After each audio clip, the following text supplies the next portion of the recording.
नमस्कार, मैं विवेकानंद और आप देख रहे हैं न्यूज़ फॉर नेशन। बिहार की 3 बड़ी खबरों को लेकर के हम हाजिर हैं। आज दिन भर में कौन सी खबर ऐसी रही जिसे आपके लिए जानना ज़रूरी है।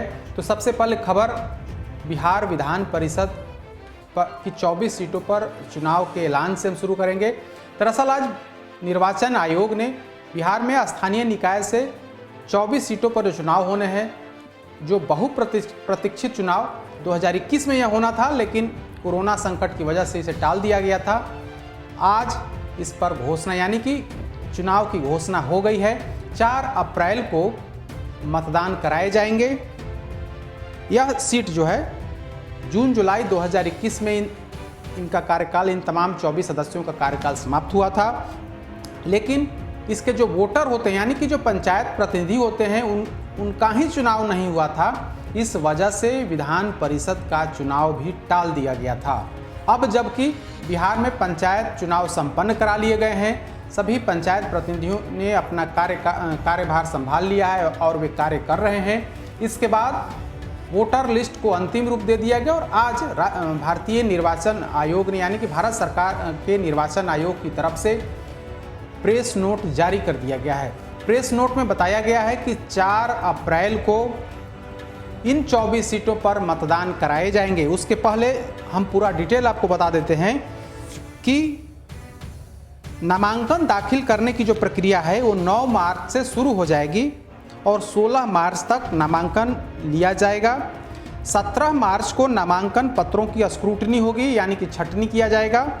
फिर 21 मार्च तक उम्मीदवार अपना नामांकन पत्र वापस ले सकते हैं और इसके बाद 4 अप्रैल को इन पदों के लिए मतदान यानी कि 24 सीटों के लिए मतदान कराए जाएंगे। मतदान के लिए 8 घंटे का वक्त दिया गया यानी कि 8 घंटे का समय तय किया गया है। सुबह 8 बजे से मतदान शुरू होगा और शाम के 4 बजे तक वोटिंग चलेगा और यानी कि 4 अप्रैल को मतदान और 7 अप्रैल को काउंटिंग की व्यवस्था की गई है। काउंटिंग पारदर्शी बनाने को लेकर के निर्वाचन आयोग की तरफ से अपने स्तर से तैयारी की जा रही है और जानकारी के अनुसार उसी दिन शाम तक या दोपहर बाद तक चुनावी रिजल्ट भी आ जाएंगे, ऐसी जानकारी मिली है। तो अब जो बहुप्रतीक्षित जो इंतजार किया जा रहा था कि आखिर विधान परिषद का चुनाव कब होगा, निर्वाचन आयोग की तरफ से चुनाव की घोषणा कब होगी, क्योंकि सारे जो प्रत्याशी हैं, जो संभावित प्रत्याशी हैं, वे कई महीनों से यूँ कहें कि अक्टूबर नवंबर जब से पंचायत चुनाव समाप्ति की ओर था, उसके बाद से ही सभी जो संभावित प्रतिनिधि थे, संभावित जो कैंडिडेट थे, वे चुनावी प्रचार में साधने की यानी कि जो पंचायत प्रतिनिधि जीत करके आए थे उनको साधने की कोशिश कर रहे थे। दरअसल इस चुनाव में यह चुनाव आम चुनाव की तरह नहीं होता है, बल्कि इसमें जो पंचायत प्रतिनिधि होते हैं वही वोटर होते हैं। आखिर इसमें कौन कौन से वोटर होते हैं हम आपको बता देते हैं। सबसे निचली इकाई है वार्ड, वहाँ से यानी कि वार्ड सदस्य से इसके वोटर शुरू होते हैं। वार्ड सदस्य के बाद मुखिया, पंचायत समिति सदस्य, जिला परिषद सदस्य, उसके अलावा जो नगर निकाय क्षेत्र होते हैं उसके वार्ड सदस्य होते हैं इसके वोटर। उसके अलावा विधायक भी इस चुनाव में वोटिंग करते हैं, इस चुनाव में वो वोटर होते हैं। तो ये लोग वोटर होते हैं और ये सब लोग मिल करके, इन तमाम वोटर मिल करके एक प्रतिनिधि का यानी कि विधान परिषद के एक सदस्य का चुनाव करते हैं। बिहार में 38 जिलों को मिलाकर के 24 क्षेत्र हैं। कई जिलों में तो जैसे गया सीट है, वहाँ जहानाबाद अरवल को मिलाकर के गया सीट है। तो इस तरीके से 2-3 छोटे जिलों को मिलाकर के एक क्षेत्र बनाया गया है। मुजफ्फरपुर है, मोतिहारी है, पटना है। इस तरीके से 24 सीट हैं। इन 24 सीटों पर चुनाव होंगे। अगर हम राजनीतिक दल की तैयारी की बात कर लें तो इस बार महागठबंधन में राजद और सीपीआई दोनों मिलकर के चुनावी मैदान में उतरने वाले हैं, या यूं कहें कि अपने उम्मीदवारों को उन्होंने उतार दिया है। इस बार राजद और कांग्रेस के बीच समझौता नहीं हो सका, लिहाजा कांग्रेस अपने स्तर से यानी कि अपनी ताकत के बल पर चुनाव लड़ने की तैयारी कर रही है। कांग्रेस ने 8 सीटों पर अपने उम्मीदवार के ऐलान कुछ दिन पहले किया था। राजद ने 24 में से 1 सीट सीपीआई को दिया है और बाकी के 23 सीटों पर अपने प्रत्याशियों की घोषणा कर दी है। बीजेपी की अगर बात करें तो बीजेपी, जेडीयू और पशुपति कुमार पारस की पार्टी, यानी कि एनडीए में 3 दल मिलकर के 3 दलों का साझा उम्मीदवार है। इनमें से बीजेपी 12 सीटों पर, जेडीयू 11 सीटों पर और 1 सीट हाजीपुर की जो सीट है, जो वैशाली की सीट है, वो सीट पशुपति कुमार पारस के खाते में दी गई है। तो एनडीए के बीच सीटों का बंटवारा कुछ समय पहले हुआ था। उसके बाद राजद और सीपीआई ने अपने कैंडिडेट के नाम का ऐलान किया। हालांकि एनडीए की तरफ से आधिकारिक तौर पर अभी तक उम्मीदवार का नाम की घोषणा नहीं की गई है। हालांकि अधिक जानकारी है कि जो बीजेपी के सिटिंग कैंडिडेट हैं, जो जीते हुए कैंडिडेट हैं, एक बार फिर से उन्हीं को चुनावी मैदान में उतारने की तैयारी की जा रही है और वो लोग चुनावी तैयारी कर भी रहे हैं। 1-2 सीट ऐसी है जहां पर नए कैंडिडेट दिए गए हैं। हालांकि आधिकारिक तौर पर अभी भी एक भी सीट पर नाम का ऐलान नहीं किया गया है। वही हाल जेडीयू का भी है।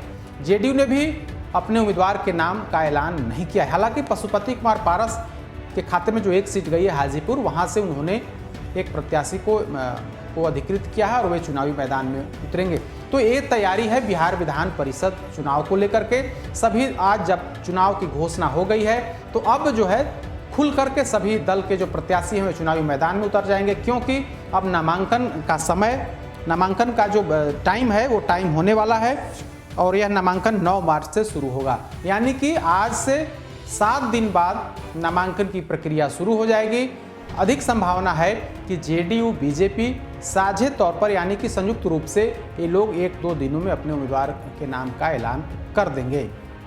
दूसरी खबर की हम बात करेंगे कि आज बिहार विधानसभा की कार्यवाही के दौरान बीजेपी और राजद के सदस्य आपस में भिड़ गए। विधानसभा अध्यक्ष ने स्थिति को भांपते हुए तत्काल सदन की कार्यवाही स्थगित कर दी। आज भोजनावकाश के बाद जब सदन की कार्यवाही शुरू हुई तो उस दौरान राज्यपाल के अभिभाषण पर चर्चा हो रही थी। विपक्ष की तरफ से जो तमाम विपक्षी विधायक थे, यानी कि राजद के तमाम समय तेजस्वी यादव के लिए अलॉट किया गया था। तेजस्वी यादव को 75 मिनट का समय मिला। उसी 75 मिनट में वे बोलते रहे, सरकार पर निशाना साधते रहे, बीजेपी जेडीयू के रिश्तों पर, बीजेपी के मंत्रियों पर, बिहार में व्याप्त अफसरशाही भ्रष्टाचार को लेकर के उन्होंने सरकार को घेरा। इसी दौरान उन्होंने तेजस्वी यादव ने बीजेपी और आरएसएस पर कटाक्ष कर दिया। आरएसएस पर सवाल खड़े किए जाने के बाद बीजेपी के तमाम नेताओं की तल्खी बढ़ गई।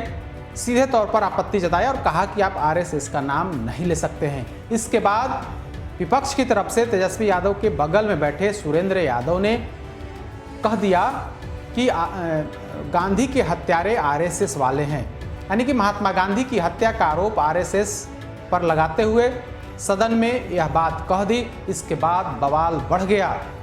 सत्ता पक्ष की तरफ से, यानी कि बीजेपी के विधायकों की तरफ से तेज प्रताप और तेजस्वी यादव को कहा गया कि ये लोग चारा घोटाले के सजायाफ्ता लालू यादव, यानी कि चारा चोर के बेटे हैं। इस तल्खी के बाद, इस तरीके की बयानबाजी के बाद सदन में गर्माहट आ गई। सत्ता पक्ष में बीजेपी और राजद के सदस्य आमने सामने हो गए।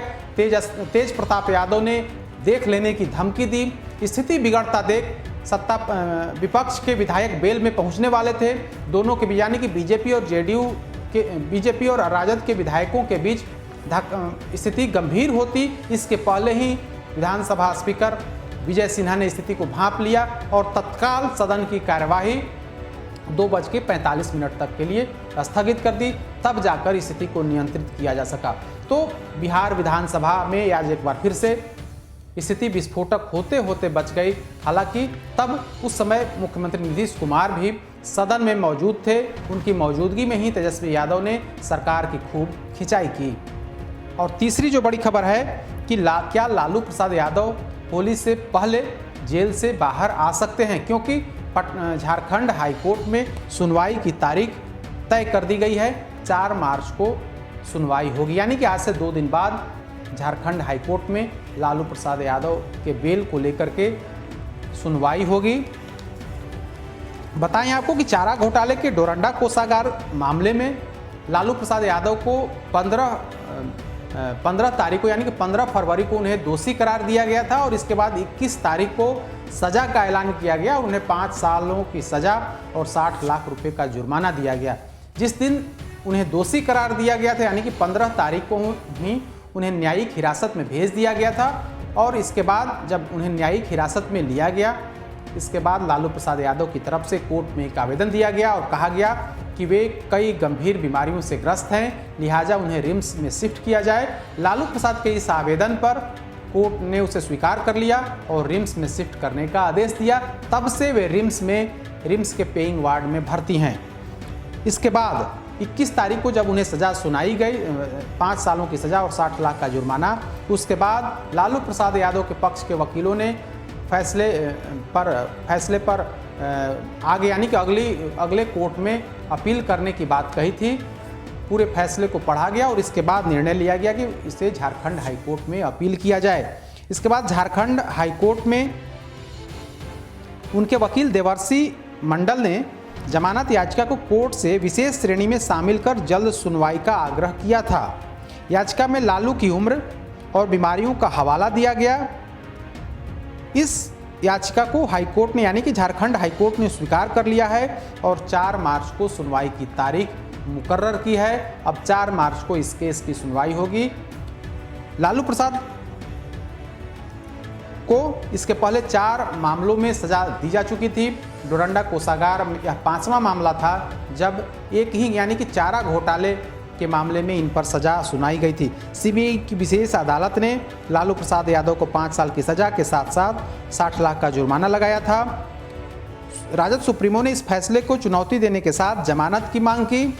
याचिका में लालू प्रसाद के अधिवक्ता की ओर से उनकी 75 वर्ष की उम्र, 17 बीमारियों का हवाला देने के साथ साथ चारा घोटाले के मामले में आधी से अधिक सजा जेल में काट लेने का आधार बनाया गया है। यानी कि इसी आधार जो ग्राउंड बनाया गया है कि आखिर लालू प्रसाद यादव को बेल क्यों मिले, तो ग्राउंड बनाया गया है कि इन्हें 17 तरह की बीमारी है, 75 वर्ष से अधिक इनकी उम्र हो गई है। साथ ही जो 4 केस में, जो चारा घोटाले के 4 केस में जो इन्हें सजा दी गई थी, उसमें से आधी सजा इन्होंने जेल में ही बिता दिया यानी काट लिया है।